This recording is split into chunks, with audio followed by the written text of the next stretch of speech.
عقل قبر سے آگے نہیں دیکھ سکتی، قبر سے آگے عشق کا قدم اٹھتا ہے، اور عشق ایک جست میں زمان و مکان والی کائنات سے آگے نکل جاتا ہے۔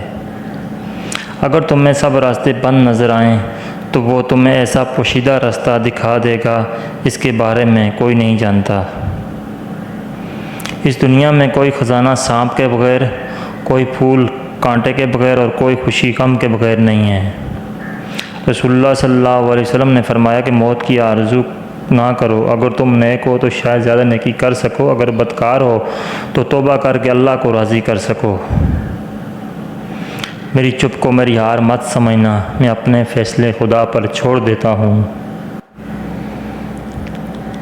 حضرت محمد صلی اللہ علیہ وسلم فرماتے ہیں کہ مہمان اپنا رزق لے کر آتا ہے اور صاحب خانہ کے گناہ لے کر جاتا ہے۔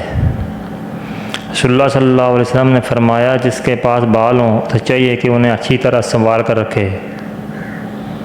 رسول اللہ صلی اللہ علیہ وسلم نے ارشاد فرمایا جو درجہ خاموشی کی وجہ سے انسانوں کو ملتا ہے وہ 60 برس کی نفل عبادت سے بہتر ہے۔ جزاکم اللہ خیر۔